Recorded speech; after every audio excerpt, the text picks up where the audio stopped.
And we're going. So this is the top secret esoteric information for the initiates to understand the deepest, darkest secrets of the universe. Is everyone ready? Like and subscribe. I'm gonna try to keep a straight face.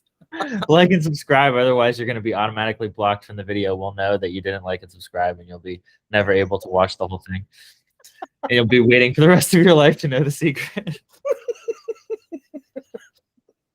Oh my god. It is what it is, you know. You gotta like and subscribe to our brand, our temple cult brand. We are kind of like threatening them with a good time with all this awesomeness. Totally. It's not gonna be much more or less than that. I need like it's like Sketch.io or something. I'm gonna do like I'm probably gonna do the whole drawing bit. Oh, okay. We can do, what the fuck is it called? Google Slides, something rather. Whiteboarding? Sure. Can we do that like on the thing? Yeah, we should be able to. Okay, cool. Okay. So, yeah, open a jam. Jam.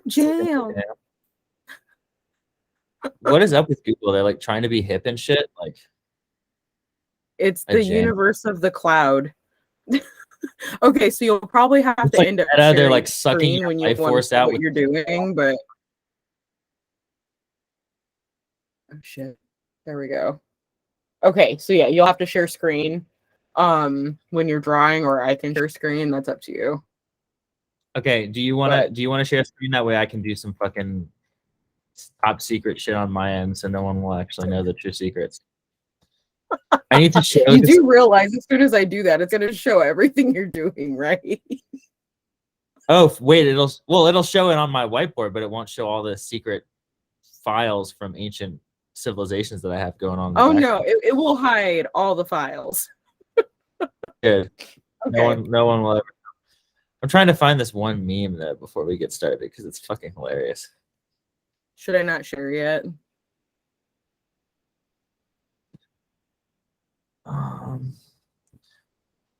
You can do whatever.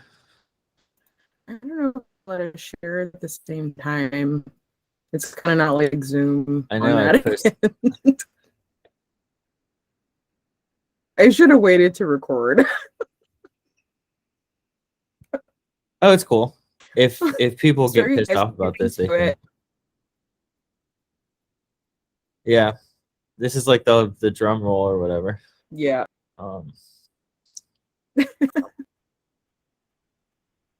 Okay, I'm gonna share. Yeah, go ahead. Our MD Jamboard. Okay. It's the meta meme. Well, anyway, it's like a meme where there's someone sitting in the corner in like this dystopian, like abandoned room, and it has like the Meta brand pasted over it. I don't know, it's pretty funny, but it's dark times. Anyways, it's fitting. On to the astrology. I think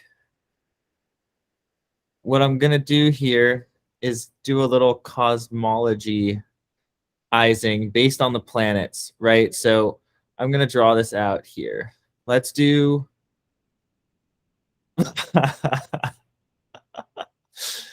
yeah, that's not it. Here, nice. Look at that. Right. They fucking did it for us. Okay. So this is Neptune.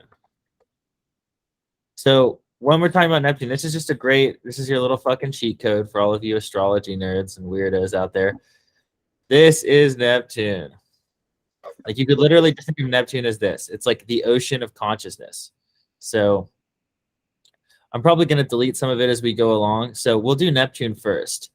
Everything is contained metaphorically within Neptune. This is the ocean of consciousness. This is where everything goes on. Anything that we're thinking of that exists or doesn't exist. I'll draw a line through it. Does not exist. goes on here. This is like the ocean of samsara. The samsara means flowing around. This is where all of the activity in the cosmos happens. And so we could think of it as like in the alchemical sense, the alchemical container for all of the transformation of the soul that goes on. So this is our stage, right? So if we wanted to think of like the Shakespeare thing, like all the world's a stage and all the men and women are but players, all the universe is a stage and all of the planets are but players, right? We're going to view this as a metaphysical cosmological stage. Right? When we talk about Neptune, you want to give me some of the archetypes for Neptune that you can think of? Oh, okay. So ocean consciousness, as you've mentioned, the liminal space, psychic gifts. Did I mention water already? Yeah, ocean. Yeah, ocean. Okay. Let's see here. Mysticism. What is it? The king or the god Neptune? Yeah, Poseidon. Triton, Poseidon. Okay, that's good. I don't think we want to overcomplicate it. Like the best way to think about it is ocean of consciousness where everything happens, right? So it contains everything, including the visible and the invisible. So if you want to think of the metaphor of the ocean, there's a lot of stuff that you can see and there's a lot of stuff that the human beings know about, right? But in the same way of the universe, right? What are the two final frontiers? It's deep space and the deep ocean, right? Right. The deep ocean, like Mariana's Trench type stuff. Like there's stuff that we can't see that we aren't necessarily accessing with our five senses that's occurring on this plane, right? Which is again suggestive of the transpersonal aspect of Neptune, right? It's something that is beyond Saturn, which is beyond our senses or beyond the sine waves, which suggests there's a deeper element or aspect to it that isn't necessarily fully comprehended by the personal consciousness, right? So I'm going to clear this. If we want to think about it like this, here's our personal consciousness right here. This is you or whatever, your fucking whole little bag of you as a human being. And then here's your subconscious, which contains your personal consciousness. This is the locus of the self. Subconscious, these are all the memories, the traumas, the things that you remember and don't remember, your perinatal stuff, like things you experienced while you were in the womb and being born, early somatic memories, all of the things that contain you as an organism that kind of form your auric field of the actual person that you are that may not necessarily be within the grasp of your consciousness. And then, right, like the fucking shit on a tree, there's, I mean, like you cut a tree open, you see all the layers. It's like, then you have the transpersonal field of the collective consciousness, right? There's all of this sort of activity that is occurring in the kind of hive of the human consciousness, right? That we may or may not even be aware of. So within this, right, there's the conscious human consciousness and the unconscious human consciousness, right? So there's two layers within this transpersonal human collective consciousness. Then again, it's getting complicated. It looks like an amoeba. I have to get 12 years old for a second, and it totally looks like an amoeba. Yeah, sure. We'll go with that. It's a cell, right? It's a cell. Everything's cells. The transpersonal consciousness, the human collective consciousness, conscious human consciousness and unconscious human consciousness, right? Stuff like the emergence of the Odin archetype or the Wotan archetype that Jung wrote about, that surged up from the collective unconscious into the lives of everyone in World War II. That's what he was suggesting was happening in early Nazi Germany, the rise of the consciousness of Odin, or the archetype of Odin, which is the archetype of, like, I would say probably along the lines of just like the primordial fury. But then, right, to even go beyond that, there's the sort of morphic field of consciousness itself, right?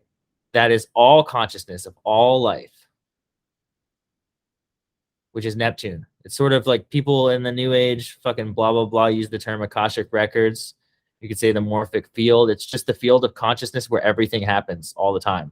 It's just what it is, right? Mm-hmm. And so when we're talking about Neptune, we're talking about the morphic field of consciousness that holds the memory of all space and all time and beyond space and time. So this is our universal stage, and this is also the alchemical container. I don't know how many of you motherfuckers have seen the old alchemical drawings, right? Where everything occurs within the vessel. There's the various stages of purgation where the soul essentially gets purified. There's a great quote by the philosopher Seneca. It's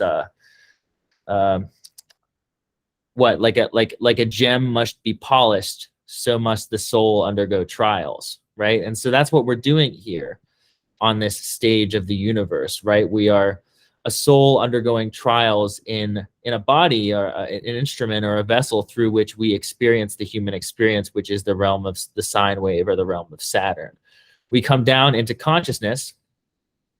Again, this circle is our Neptune. I will just write it so everyone knows. Yeah, the Neptune's like Pharrell. You know that reference, right? No. That was Pharrell's early production group. If anyone doesn't know Oh that, shit, the Neptunes. Yeah, of course I know them. Oh my gosh. I was gonna say, if you don't know that that's reference, embarrassing. it's over. Anyone who doesn't know the Neptunes, this call is over. You got to go listen to you got to go listen to Spaz, and you can come back after you listen to it. But anyways, besides all that, now we're gonna talk about the various points of entry, right? So the upper and lower worlds. Here is our actual liminal space here, because I'm going to challenge what you said about liminal space, because that's not correct with Neptune. This is our liminal space, and what this is here is Saturn. This is our Time Lord. This is what separates the world of space and time from the world of the spaceless and timeless. So space and time is here. I'm just going to say form. And up here, I'm going to say void. We talked about this in the last video. Right. So technically Neptune would be the void if Saturn is a liminal space. But if that's the case, which I actually do believe that is the case, then I think if you were to more deeply think about it, all the things that are associated with Neptune in the regards of like mysticism and psychic gifts and stuff like that, that's people who are working in the liminal. I would actually argue that none of that is actually ruled by Neptune and is in fact actually ruled by Saturn. But that's maybe a different video. Well, we need to clarify a couple of things about what you just said, because Neptune is form and void. But what we need to clarify here is a spiritual understanding that we discussed again last video, that essentially the world is a veil, or everything is consciousness, right? So with Neptune, everything is consciousness. All of this is consciousness. Form is an appearance or an apparition of the void. It's not fundamentally different. It's the same thing as we're talking about matter here, and matter. Yeah, well, I guess you can't see my screen. It might be best for me to share. I can see what you're talking about now. It's appearing on my screen. But here, do you want to share? Are you seeing my mouse move? Yeah. Oh, good. You can see my mouse move here, like this? No. Well, okay, hold on. Let me stop sharing. That's what I'm saying. It's probably important that I have the mouse moving. So, shit, now I can't even tell where I am. So you can see my mouse moving now, right? Yeah. Neptune is the ocean of consciousness. And we need to have a spiritual understanding here to actually get into this and understand it in a fundamental way. All of this is consciousness. Form or matter, right? What appears to exist like a thing or a body is consciousness. Just the same way the void is consciousness. And again, what we just discussed before with the various layers of consciousness, it's an appearance of something because the consciousness is taking form in a different dimension. And Saturn is what brings consciousness down into form, as in the sine wave. So this is going to help clarify, because now we will bring in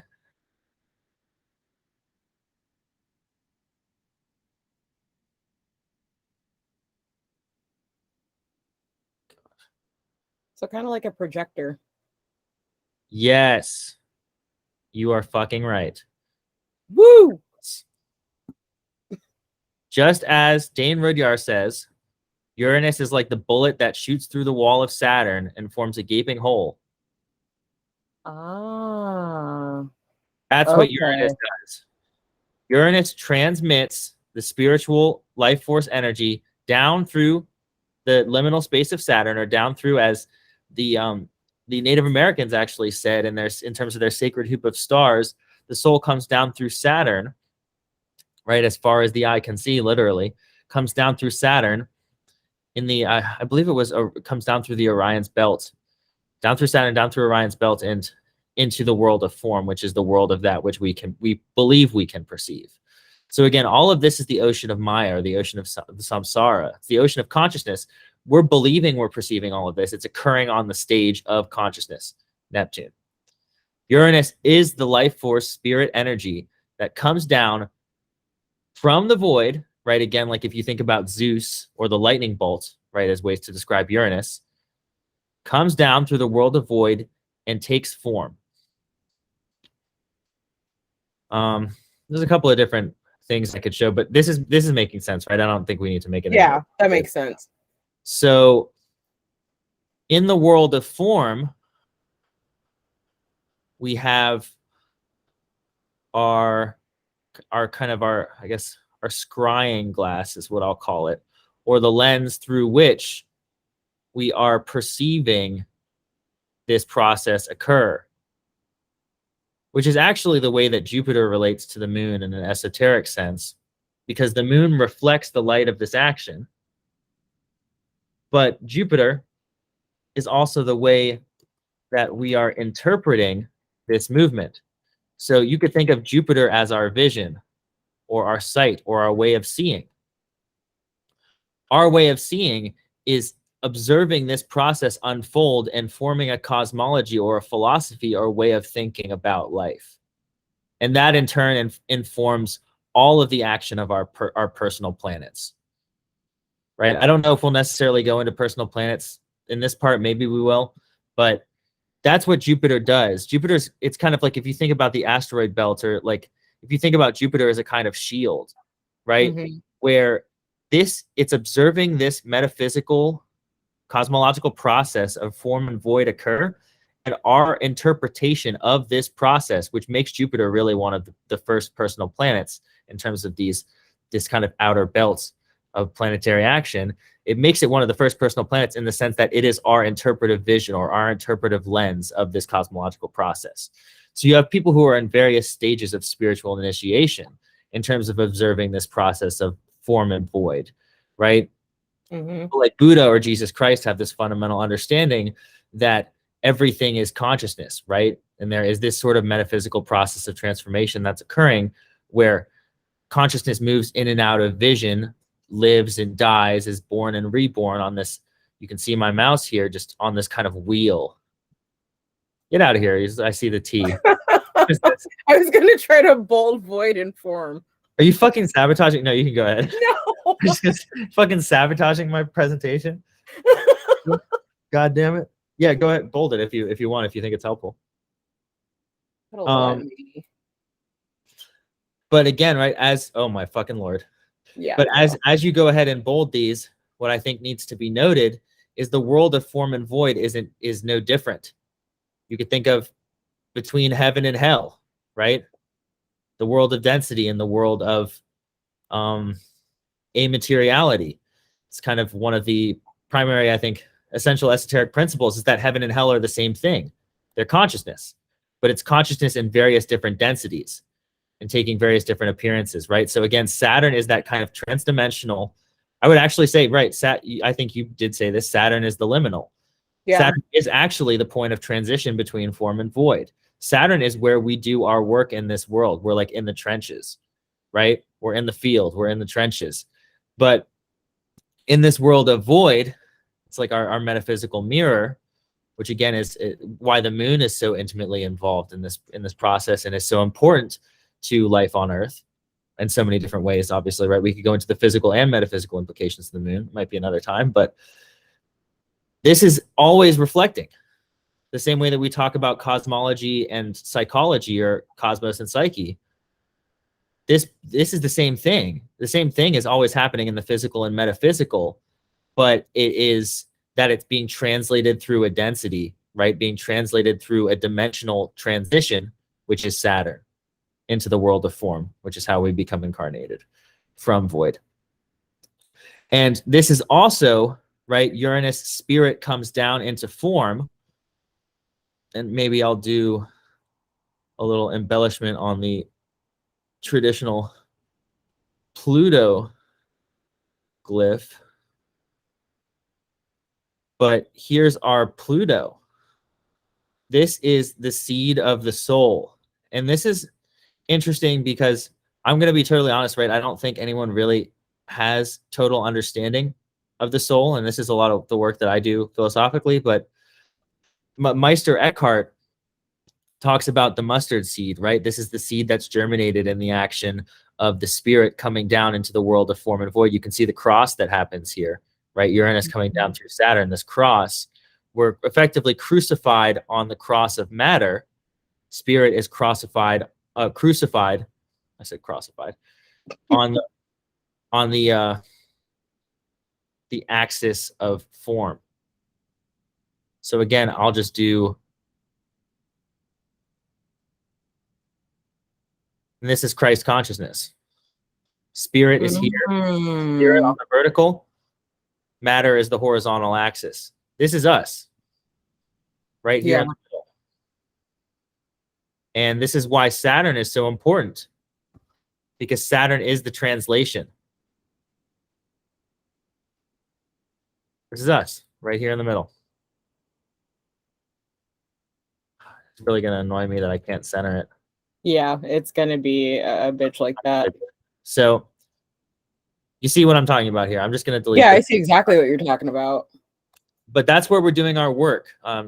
Philosopher Simone Weil said, "Statera facta corporis." It's the crucified body that is the body that's in equal measure, space and time, spacelessness and timelessness. It's the interaction with spirit. And we want to be here now, right? You hear that invocation all the time in the Taoist and Buddhist philosophies, be here now. And we have to be here now to do this work. And to really interact with the soul on a fundamental level, because what happens is Uranus is that invocation of spirit come down through the axis of Saturn into form. Jupiter is our interpretation of that, but obviously beneath Jupiter and beneath everything, right, is Pluto. So this is really interesting too, especially in regards to the seed thing that kind of popped up in my mind earlier watching that show or I don't know, do we want to get into that yet? Let me finish and then we'll get into it. Laser. What the fucking shit? Oh, nice. Well, that'll work. What? So it's the whole jam thing. That's why I was bringing up the meta thing where it's like someone in the corner with their hands over their face, like, and the fucking meta logo is everywhere. It's fucking ridiculous. But anyways, this is the essential action, right? Our Saturn work, the translation of the form and void, the work that we do on this plane. And Saturn work is so intimately related to Jupiter, right? Because when we're doing our work, translating our karma into the Dharma path, or into the path of like the freedom of consciousness, right? We're effectively freeing ourselves from these old stories that we used to tell about who we are and what we're meant to do, blah, blah, blah, all these narratives. Our Jupiter expands. Our field of the possibility of interpretation of what life is and can be opens up into a truly creative, kind of artistic way of being. As opposed to being chained to the old stories, we enter into, via the expansion of Jupiter and the Saturn work, doing our Saturn work, accepting the incarnation, saying yes, right? If you think about the 27 Club, like Jim Morrison, fucking Kurt Cobain, Amy Winehouse, Hendrix, Joplin, right? Great example of the Saturn return. We either accept our incarnation or we don't. That's what the Saturn work is. We accept coming down from void into the world of form. It's like the original sin or whatever. Fine, whatever. Get out of all the whole morality of it. We're here to do this incarnation work. We're here to be human for this period of time. We're going to be here now and we're going to do it. We accept on our Saturn return, come down into the world of form, expand our consciousness by way of actively engaging this plane, this dimension of reality, being here now, observing life and living life, and effectively freeing ourselves from these karmic bonds of our belief, the beliefs that we used to have about our limitations, and engaging the instrument of the body to undergo transformational processes and expand our consciousness and to create art and to live creatively and to live holistically and fully in this life and in this human body, in this world of form. In doing so, we exponentially expand our consciousness, what we believe to be possible. And this is where we kind of enter the realm of the freedom of the soul, or this sort of essential dharma, which is the seed of the soul contains the entirety of this process. It is everything. But we want to access that part of ourselves, that thing that is within us, right? And if you think of the soul in the astrological sense, or Pluto, it's the very essence and process of transformation itself. But we have that very seed. It's like this, it's like the spark that is the entirety of the fire, or the seed that is the entirety of the sun. It's the thing that is within us, that is the intimacy of the life process itself. We are that living thing. Mm-hmm. Engaging with that at the fundamental level is accessing a tremendous level of life force. And this is where I guess we will talk about Mars, because Mars is a really important aspect of this process. I don't necessarily think there's a symbolism for Mars other than the actual action that is occurring here. No, I mean, that makes sense. I mean, especially kind of going back to the last video where you were saying how Mars, both Mars and Saturn, considered malefics. That being said, correct or not, they probably have some type of feedback loop off of each other. So Saturn is giving you that lesson, and Mars is encouraging you to act upon that lesson or integrate that lesson. No. No. It's good though. I think what you're saying is good, because it prompts further inquiry. Mars isn't getting you to do anything. Mars is the action itself. Gotcha. So what we're talking about is like there's this essential life force engine. You could think of Mars as like the fire, right? It's not, it's just burning. It's just a question of how we're kindling the fire, right? Mm-hmm. If we're kindling the fire in the right way, which is engaging this Saturn work, accepting our incarnation into the world of form, and being here now, and engaging that process of expansion, as in doing the kind of work of translating and transforming our karma into dharma, expanding our vision of what is possible in life, then we are engaging this essential element or aspect of that which is us at the soul level, that is simultaneously, quote unquote, me as a person or whatever, at my most intimate and true essence, but also the entirety of life itself, right? The ocean of consciousness has how many different particles of water, right? But this little particle of water here, again, Pluto, Scorpio, Neptune, Pisces, this little particle of water here is simultaneously a particle of water and the entire ocean of consciousness itself. And what we're trying to do, what we're doing here in this process of accepting the Saturn work and doing the Saturn work, is accessing this within ourselves, our fundamental life force energy, which is Mars. That's the relationship between Pluto and Mars. Mars is the fire. The kindling is this alchemical process. And our ability to act, our drive, our life force, the flow and movement of our life is very much so dependent on freeing it. That's why I said action, freeing action. We have to free our life itself by way of doing the Saturn work, because we imagine that we're in this kind of prison of samsara, right? Or that we're in this kind of cage of eternal return where this cycle of life and death and birth and rebirth is going on over and over again. But really what we're in is this kind of alchemical container of transformation where all of these archetypes are doing this action that we've been discussing. Okay, so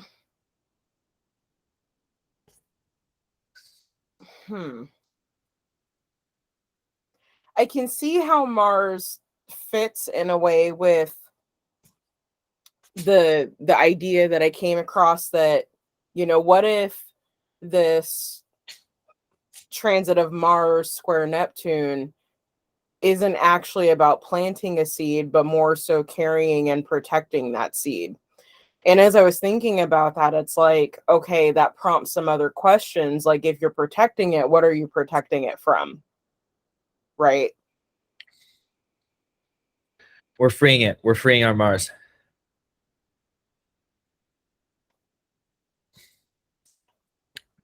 So then it wouldn't be. Mars square Neptune retrograde, Neptune stationing direct in Pisces, Mars retrograde. I guess we just finished the second pass. Mars retrograde square to Neptune Pisces in Gemini. We're going to translate that archetypally. There is a going within to the masculine principle of action, and in doing so, reevaluating, reconceptualizing, rethinking the way that we are acting and engaging our Mars in relationship to the world of void and the world of form, right? The two kind of worlds of Neptune broached and breached by Saturn.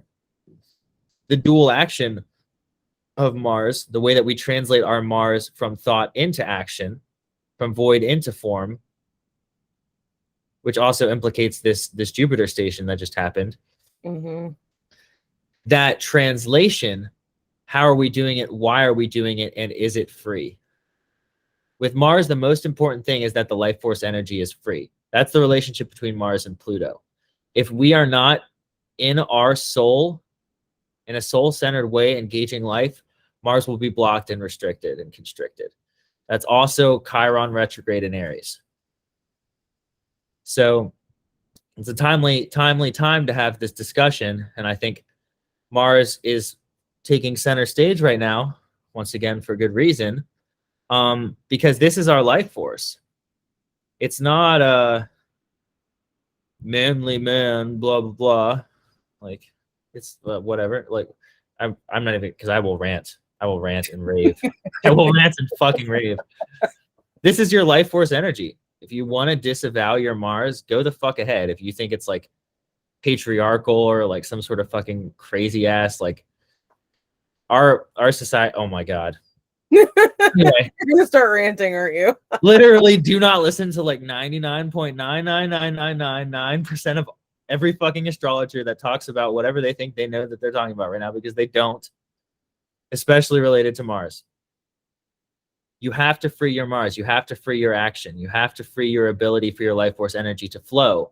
The only way to do that is to engage with life at the fundamental soul level, which means getting down into your Pluto. Oh, that's interesting. Okay, so that kind of begs the question. I guess this is a learning lesson for not just everybody listening, but me too. So then what do you do with a debilitated Mars? Like, how do you free a debilitated Mars? Because the very concept of that is that Mars is not in its, I don't know, strongest position, degree, whatever, right? Not in the strongest placement. So how do you free something that in its very essence of where it's placed is kind of oppressed? So I'll just say right now, life is a descent into hell. Just before we go into that, look at this shit. Any of you fucking moralist idiots, if any of you are on this, you're a fucking moralist idiot. Look at this. Life is a fucking descent into hell. Embrace it or get the fuck out. Your choice. Because if you try to get the fuck out, you're just going to come back and do it all over again. I don't know what to say to you. God. I'm saying this in the nicest way possible. But I'm also not. Anyways, embrace the descent into hell, and you'll be surprised what happens. But yeah, debilitated Mars. How to heal it? Yeah. Well, I mean, if if the point is to free the Mars, how do you do that when it's in a place that's oppressed? Ultimately, that's the question that I'm like pondering right now listening to you talk about this. Well, here's my take on it. I'm not a big fan of debilitation. The whole idea of exaltation and fall to me is idiotic. Again, it's a moralistic judgment, the same way that we just talked about the fucking benefic and malefic shit. It's people who think they know what they're talking about and they think they know what's good and bad, and they're gonna fucking talk all this shit. There's the difference between a Pisces Mars and an Aries Mars. Right. The difference between a Pisces Mars and an Aries Mars is that the Mars energy is going to seek expression through a Pisces outlet. Okay. The same way that an Aries Mars is going to seek expression through an Aries outlet. If we look at a Pisces Mars as debilitated, we've just basically condemned that person to a life of drug addiction and like bad music or whatever, right? But like the Pisces Mars might be seeking expression through creative ways, right? Engaging with the arts or engaging with a spiritual practice that might not necessarily involve so much of the hot kind of red-blooded Aries Mars type of behavior, right? So again, painting pictures of war. Just as an example of a Pisces Mars, first thing that came through my head. It's just your life force energy, right? It's just the life force energy is seeking an outlet. So when we engage someone's Mars, it's not that you have a good or a bad Mars or a debilitated Mars. It's that, I don't know. We could just bring up another fucking Mars. Mars Taurus. Mars where? Mars Taurus. Yeah, Mars Taurus might be engaging with a more earth-centered practice or might really benefit from some sort of spiritually grounding practice. Like Mars Taurus might really do well with like yin yoga, right? Or something that's really slow and really grounding and really embodied. Right? So when we're looking to free the action of Mars, I think there's actually, it's like this process needs to happen to free Mars, right? You have to go down into hell and engage that Pluto to free the life force energy. The same way that you have in all of the sort of archetypal mythological stories, the hero goes down into hell to save whoever it is, right? But whoever it is a manifestation of the anima or of the soul. Dante goes into hell to save Beatrice or to get Beatrice, or Orpheus goes down into hell to get Eurydice. Eurydice goes down for Persephone. Right. It's not like the man goes down to save the woman and they have sex and they fall the blah. Like that's Hollywood. It's bad Hollywood on top of that. The hero goes down to get to the soul. To get the soul, goes down into hell to get the soul, and emerges back up with a new perspective. Again, to get the soul is to free the action. You know what this reminds me of, movie-wise? Like, what's that one with Robin Williams where he... Flubber, obviously. Flubber. No, not Flubber. That movie's a fucking banger.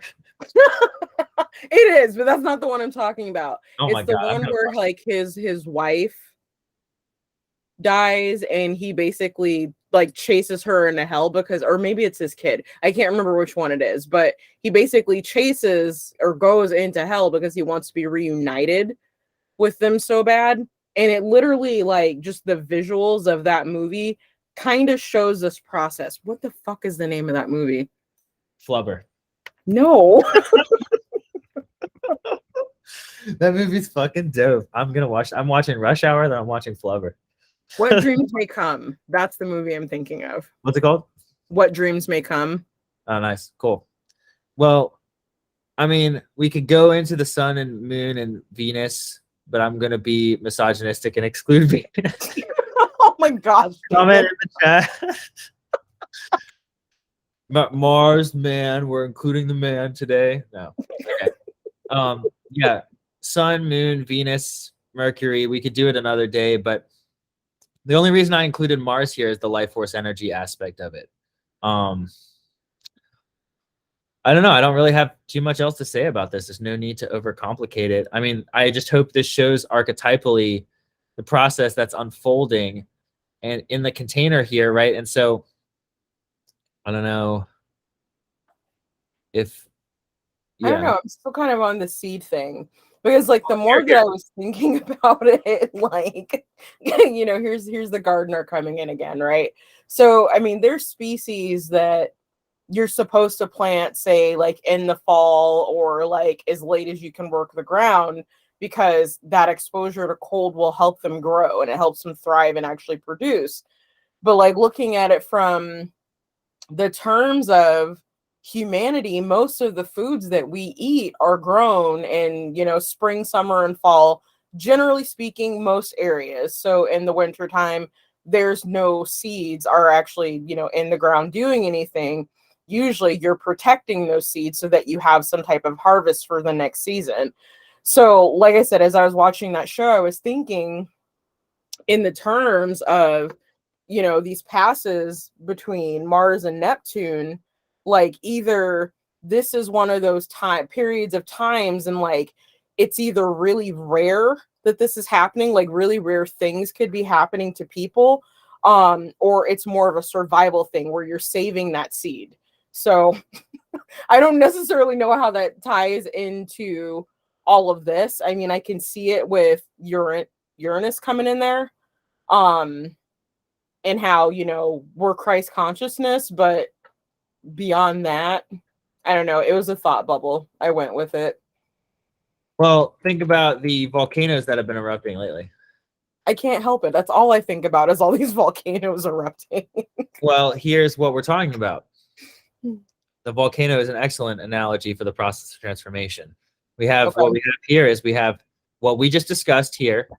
Keep all of this back in mind. See all this downward movement? Yeah. Going down from the world of void into form, accepting the Saturn work, expanding the Jupiter, accessing the Pluto, freeing the action. Mm-hmm. That's this, what I'm showing here with these arrows going down. You get to Pluto, the seed is activated by consciousness. It's like the story of Job, where Job encounters God and witnesses God. It's God witnessing God, right?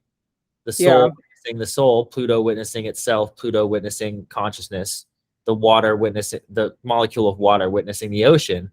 And in that moment, the hull of the seed is cracked and the Mars is freed, right? The volcano erupts. The process of transformation is something that we access by doing the Saturn work, and we access it in an intimate way. And it's kind of like unlocking a key.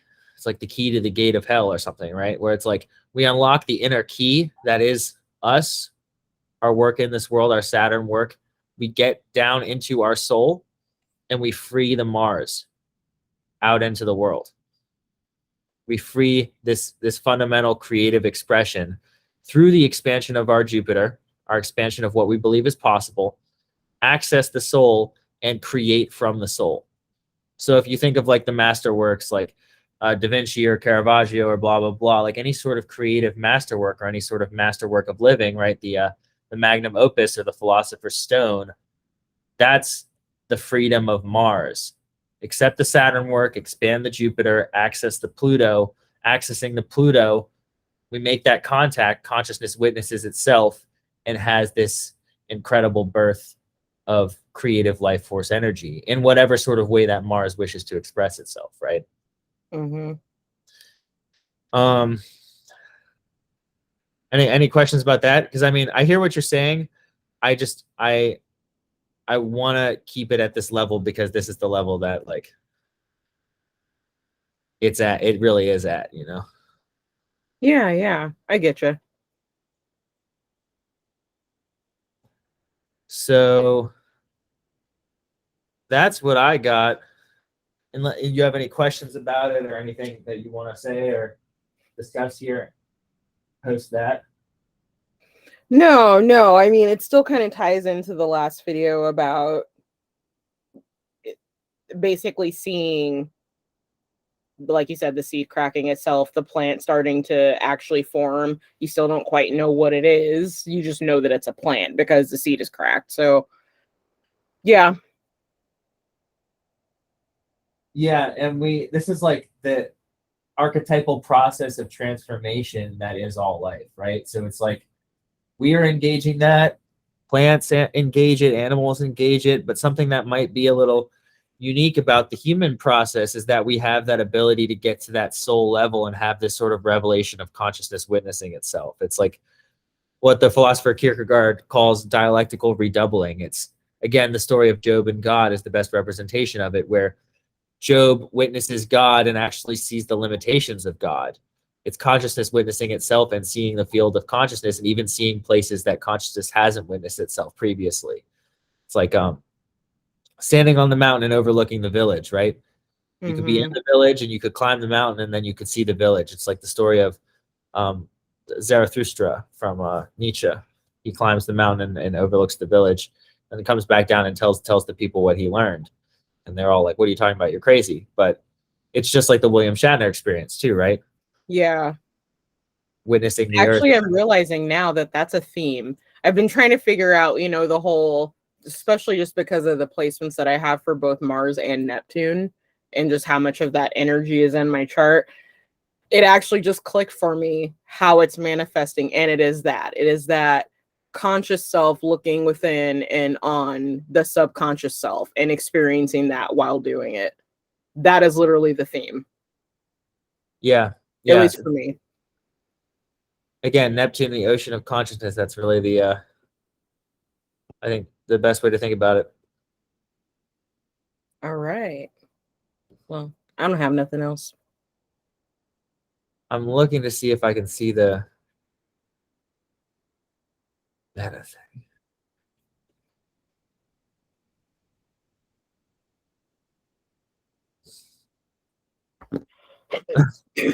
No, I can't find it. Okay, well, you guys missed out on the meta meme.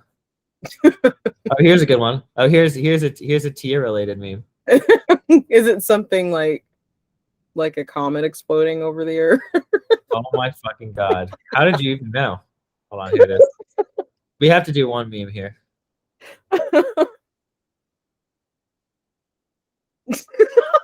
It's a okay. So I basically called it a comet slamming into, well, not necessarily the Earth, slamming into something. The Google comet. Conspiracy memes, you know. Yes. They're okay. evil. Okay. Well. Yeah, I guess that's it. Yeah, you guys saw the meme. Saw one meme. All right, guys. See ya.